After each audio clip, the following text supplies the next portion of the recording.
Hello everybody and welcome back to another episode of the JRPG Report. My name is Dalton Suter, and right off the bat, super sorry about not having an episode last week. Fully planned on it, even though there was not a lot of stories. I figured I'd go ahead and put one out, and then a hurricane came. Hooray for living in Florida.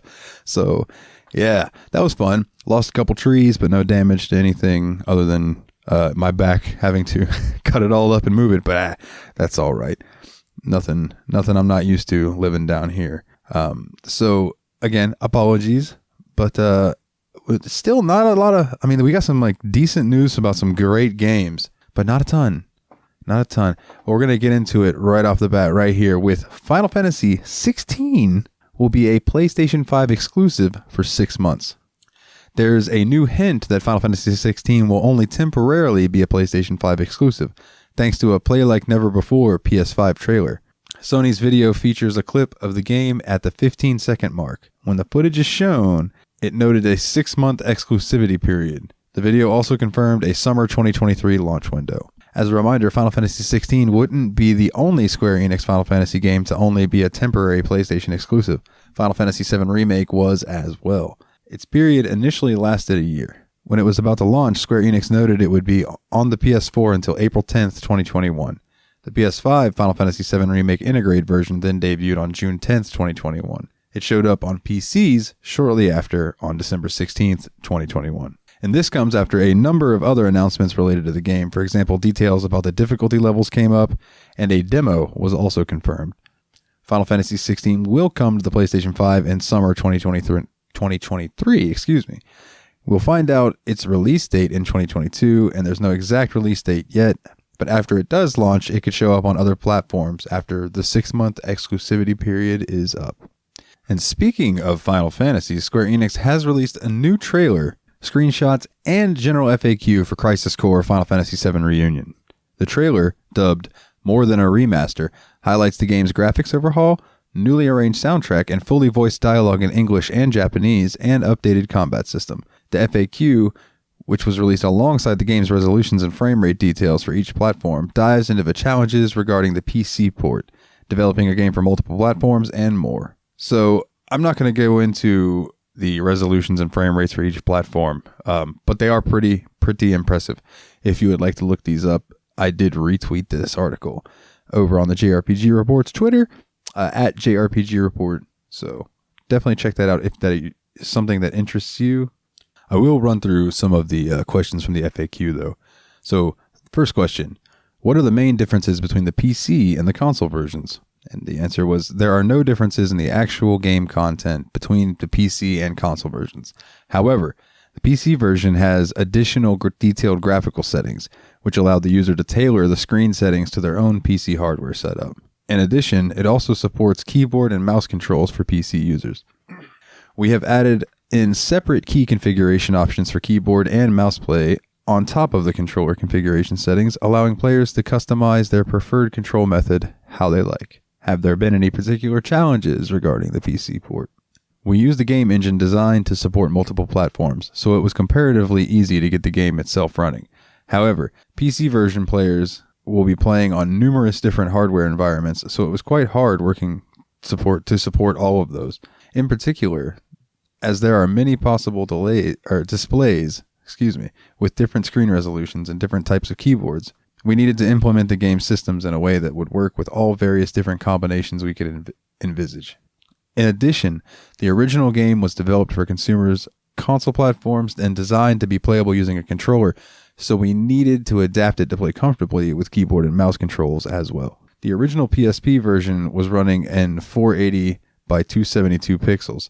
How is it possible to update the art assets so they look great on modern 4K screens? We paid special attention to adding in a volume of extra information to the graphic data to realize the fine details that could not be depicted with the PSP screen and data size. We referred to other titles in the Final Fantasy series while redesigning and updating all of the effects in the UI from scratch. The rendering flow is also completely different from how it was in the original, so alongside tuning the engine, in addition to the new lighting and post-processing effects, etc., also contributed greatly to improving the atmosphere created by the graphics. In order to make the visuals as smooth and attractive as possible, we also carried out fine-tuning on the processing burden on a scene-by-scene basis.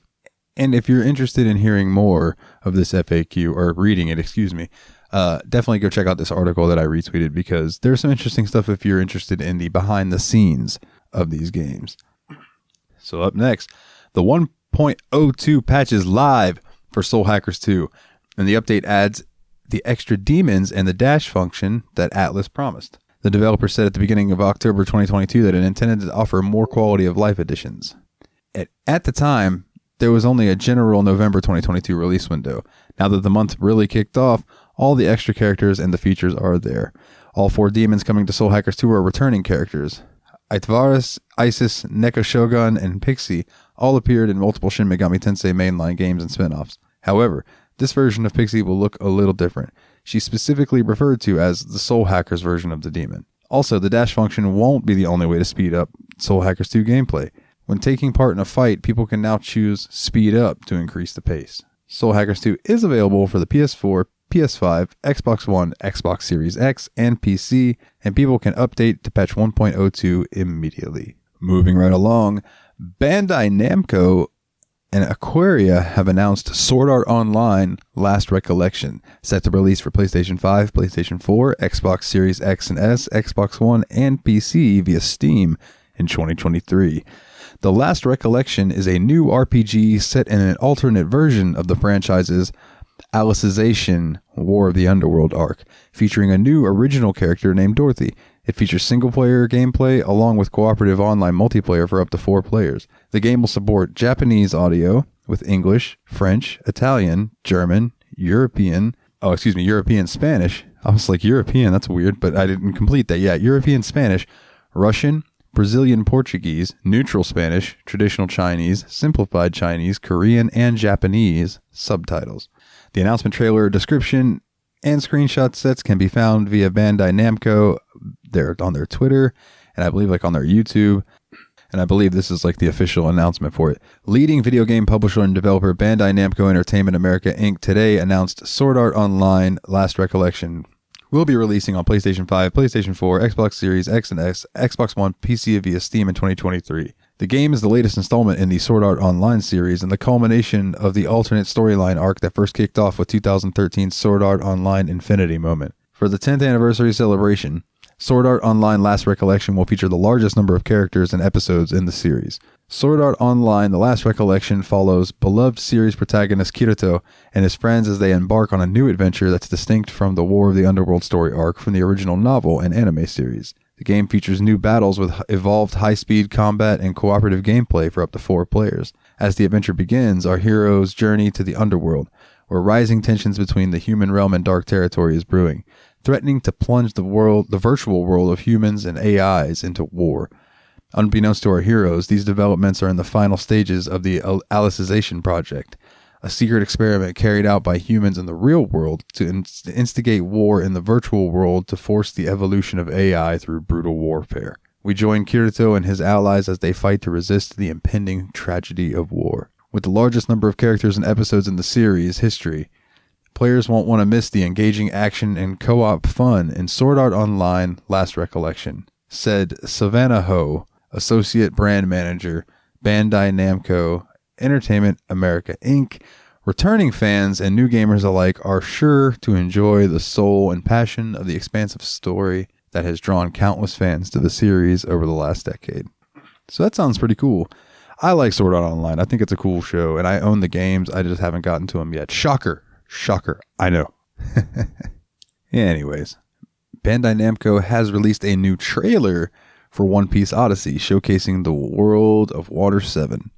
While the main setting and storyline of One Piece Odyssey takes place on the Waford Island, separate from the canon manga/anime story, some nostalgia will be in store for fans as the Straw Hats revisit memory versions of locations from their journey. Water 7 is the second such location revealed, following the recent trailer for Alabasta. And if you would like to watch this new trailer, I did retweet this. It is the newest glimpse at One Piece Odyssey, and it introduces a new story that highlights Luffy's search for Usopp and Robin. The, quote, Water 7 trailer Also showcases familiar locations such as the Gallery La Company and characters including Frankie's gang and CP9 members Lucy and Kaku. The World of Memories in One Piece Odyssey also brings thrilling variations to narrative arcs where players can unlock iconic powers like Zoro's Ashura Ichibugen. Gosh, I'm so sorry, I probably butchered that technique, and Luffy's Gear 2 transformation to defeat powerful enemies. And One Piece Odyssey will launch on January 13th, 2023 for PlayStation 5, PlayStation 4, Xbox Series X and S, and PC via Steam, and it is currently available for pre-order. So up next, this is a very quick one, but I did retweet this if you're interested. Nintendo has released a new trailer for Fire Emblem ENgage, showcasing the story and cinematics for the upcoming tactical RPG. The new trailer can be found via Nintendo, or the JRPG Report Twitter. Fire Emblem ENgage is set to release on January 20th, 2023, the day before my birthday, for the Nintendo Switch. More details and screenshots can be found in the announcement during the September Nintendo Direct, and I am so excited, man. Fire Emblem Three Houses was so good. I loved that game so much, so I am like stoked for more Fire Emblem. Yes, please, give it to me. I want to play some of the older games too. I'm all about that series now. So a little more Square Enix news. In an interview with Sony for the PlayStation blog, Final Fantasy XVI's localization director, Michael Christopher Koji Fox, shared insight about the protagonist Clive. In the interview, Fox mentioned that due to the differences between Final Fantasy 14 and Final Fantasy 16, Clive will be more involved in dialogue than the Warrior of Light from the MMORPG, which is natural, given that Clive will serve as the protagonist to the next mainline entry in the Final Fantasy series. Fox described the difference between writing for an MMORPG compared to a more focused experience like Final Fantasy 16. The game's nature as a standalone narrative changes things. He stated that Clive will have a more active role in conversations in comparison to Final Fantasy XIV, and this is because the characters won't be talking to him as he described. He also noted that high-quality facial capture will also lend itself to the team being able to convey certain emotions without the use of dialogue. Outside of Clive, Square Enix released information about several other characters that will appear throughout the game. The new details included a look at the other dominants of importance, such as Dion Lesage and Barnabas Tholomer. Both characters received a bit of limelight in the Ambitions trailer. That video provided a deeper look into the various factions at play in the JRPG. Final Fantasy XVI will release summer 2023. So by the time you're hearing this, it's already out. But Nintendo teased two more Pokemon Scarlet and Violet characters called Great Tusk and Iron Treads. These are two mysterious Pokemon that can be seen in Scarlet and Violet books. Each game has its own book, which features lore from an ancient expedition. Arven, an NPC the players will meet, carries it in each entry. The official Pokemon Twitter account shared GIFs showing each of the characters. First, the Great Tusk found in Pokemon Scarlet appears to resemble a mammoth. Its defining characteristics is its pair of huge tusks. Curtindo podcast, né? Sabe o que você também vai curtir? Saber que o melhor flip de todos os tempos chegou. O novo Samsung Galaxy Z Flip 6, com Flex Cam, que tem zoom automático e faz selfies de 50 megapixels, e com bateria estendida para nunca te deixar na mão. Vá a uma loja ou saiba mais em samsung.com.br. Samsung Galaxy Z Flip 6. Galaxy AI chegou. Who would have thought? However, it also features armor that looks like treads on its back. And with Iron Treads, the Pokemon Violet creature looks to be more robotic in nature. While it also features two, quote, horns on the sides of its body, it also seems to have a tread-like tail and curls up over its body. Nintendo also shared pictures of these two creatures from Scarlet and Violet books that hint at their background. Pokemon Scarlet and Violet will come to the Nintendo Switch on November 18th, 2022. The newest trailer showed off gameplay and some starters, while Ed Sheeran's song Celestial played. But as expected, Pokemon Scarlet and Violet will feature a Day 1 patch that is needed to take part in online play. Nintendo offered details about what to expect. Specifically, it warned about how much space a person could need. There has to be at least 1 gigabyte of free space. Once downloaded, it brings the game up to 1.01. Nintendo also offered a few precursor typical advisories about the Pokemon Scarlet and Violet Day 1 patch. As long as you have enough free space on the system or your micro SD card, you'll be fine. However, Anything involving online will require a Nintendo Switch Online subscription. So if you want to take part in competitive Pokemon Scarlet and Violet matches, engage in online play like Terra Raids, or trade, you will need at the very least the basic membership. The official announcement also noted the update is needed to get the early purchase bonus. Anyone who buys Scarlet or Violet before February 28th, 2023 can get a Pikachu. This is being distributed as a mystery gift. If you connect to the internet after patching your game, you can get a Pikachu that is a flying Terra type and arrives knowing the fly attack. That is wild. While there will be a day one patch for Pokemon Scarlet and Violet, a number of compatibility features won't be out until 2023. Pokemon Go won't connect to the new games until 2023, and people will also need to wait until 2023 to link Pokemon Home. But Pokemon Scarlet and Violet will be out, if you're listening to this on Friday when it releases, today, but November 18th, 2022. So this one I'm going to mention just because this is near and dear to my heart. So a new wave of Final Fantasy XI themed merchandise brings plush replicas and apparel. Notably, one item is an Final Fantasy XI Kraken Club plush replica mimicking the famed weapon. Other items in the wave include a replica crab creature, a jacket to signal your love of Vanadil, and with an Archangel shirt. The items are available for pre-order on the Square Enix store. The Final Fantasy XI Kraken Club plush is a soft, stuffed copy of the level 63 weapon. The Kraken Club was once considered one of the most desirable weapons in the game, and that is even an understatement, ladies and gentlemen. If you didn't play Final Fantasy XI, then you just do not understand how badly people wanted the Kraken Club. It was insane. It had the innate ability to occasionally attack 2 to 8 times, meaning that with every swing, there was a good chance for the weapon to deliver many separate attacks. The club measures 18.7 inches long and costs $69.99 USD. If the Final Fantasy XI Kraken Club plush based on an iconic high-level weapon, the crab plush is based on a very low-level one. One of the most commonly encountered enemies in Vanadil, the crab was many a budding adventurer's first target. The crab could also be their last foe, as there are many high-level crabs in the game. The plush crab measures about 10 inches tall and will cost $59.99 USD. The Final Fantasy XI We Are Vanadil souvenir jacket is an embroidered jacket that will feature the world map of Vanadil patterned on the back. Available in the black and white pattern, the jacket signals the location of Final Fantasy XI's nations like Sandoria, Juno, Bastok, and Windurst. An XI in an 11 in Roman numerals is also stitched on the breast. It will cost $169.99. Whoo! That's a little steep. I was thinking the whole time, man, that looks really cool, until I saw the price. Square Enix is also selling a t-shirt featuring the Archangels, infamous foes that the player can fight in-game. The t-shirt inspired by heavy metal band shirts, and it shows the Archangels with their respective traits rendered like autographs. The shirt will cost $39.99.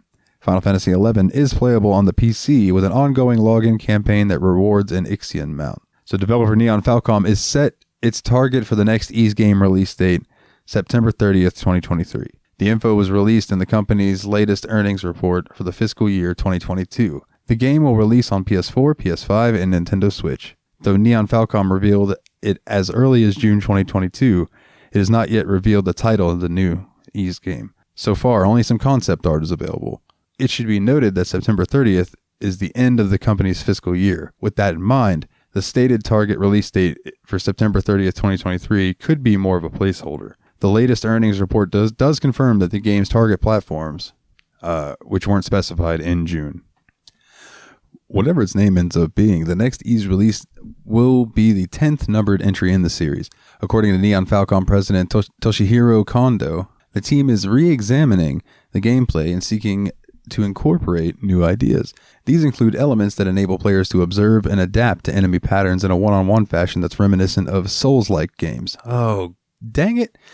Other hints include Adol's status. He will reportedly be the same age as he was in Ys 1 and 2. The next new Ys game is currently scheduled for release by September 30th, 2023 on PS4, PS5, and Nintendo Switch in Japan.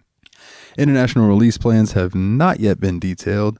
Ys 9, Monstrum Nox, will receive a PS5 edition in spring 2023. And I got a notification today that Monstrum Nox is on sale on Steam right now, and I wish I had the money for it. But if you do, Go get it, check it out, let me know what you think, because I've heard good things about it so far. And finally, if there's Neptunia news, I can't just skip it. Neptunia Sister vs. Sisters will launch for PlayStation 5, PlayStation 4, and PC via Steam on January 24th, 2023 in North America and Europe. Publisher Idea Factory International has announced, hey, it's 3 days after my birthday. Pre-orders for the standard edition are available now at select retailers, and a limited edition is also available for pre-order via IFI's online store for $104.99. A digital deluxe edition will also be available, and it includes, on the PlayStation 5 and PlayStation 4, a copy of the game, a swimsuit costume set exclusive to the digital deluxe edition, a digital art book, original soundtrack, and avatars. And the PC Digital Deluxe Edition will come with a copy of the game, the swimsuit costume set, digital art book, digital soundtrack plus soundtrack art, 5 PC wallpapers, 13 mobile wallpapers, and 1 PC theme. So here is the overview of this new Neptunia game. While the goddesses were out responding to a distress call from a faraway PC continent, Nepgear and the other candidates were sent to investigate an abandoned laboratory. But it was there that they found the Ashen Goddess, who trapped them in a deep sleep capsule. By the time they awoke, 2 years had already passed. The latest smartphone, the R phone, dominates the market. Neptune has been missing since her mission to the PC continent, and in the absence of its goddess and candidate, Planeptune was ravaged by a strange new phenomenon, the trendy outbreaks. Suddenly, finding herself robbed of home and family, Nepgear falls into a deep depression. This is a story about finding hope in the midst of despair and the rebirth of a goddess in the wake of destruction. Key features of this game will be a combo maker. As you make your way around the lands of game industry, you will encounter a multitude of enemies. It's time to fight. Employ combos and chain your attacks together in real time, and take control of the battlefield in a unique tactical action battle system. Get that Planeptune look. Throughout the game, you'll discover fun accessories to deck out and customize your party members. After completing the game for the first time, you can show off your style in the new photo mode. You'll also unlock 2 brand new characters created by 2 legendary game developers, Hirogashi from Ryukishi... I messed that all up. Hirogashi from Ryokishi 7 and Shanghai Alice from Zune. And in the wake of devastation wrought by the trendy phenomenon, the vast majority of the population has turned to the R phone for all manner of daily life, including communication. On your journey, connect to the Chirper social network and take on a variety of side quests put out by those in need and earn special rewards. And on the battlefield, you can have 3 party members out at a time. Match up your team members with a partner for stat increases and elemental bonuses. The stronger the bond, the better the bonus. And with that, ladies and gentlemen, that is going to bring us to the end of this week's JRPG report. Again, sorry about not having an episode last week, but there was a hurricane and had to deal with that. But we will be back with you in another episode of the JRPG report next week. But before we do that, I just want to tell you that you can find us on Facebook. Where did I put my thing? There it is. You can find us at facebook.com/the JRPG report. You can find us over on Twitter, if that's more of your thing, at JRPG Report. And if you would like to support the show, you can join the Patreon. It is patreon.com/JRPG Report. And if you do that, you can get your name read out like some of these wonderful people right here: Kim C, Jake W, Jordan K, Kularian, and Master Loot. You guys rock. And if you would like to hear more of me, you can catch me bi-weekly on the Steam Machine Podcast, a PC gaming show where we play through our massive backlog. And if you're looking for something to listen to while you're not at work, you can listen to me and my buddy Jeremy over on Yabs Pod, yet another BS podcast, but don't listen to that show around your kids. And on that note, we will be back next time with some more news.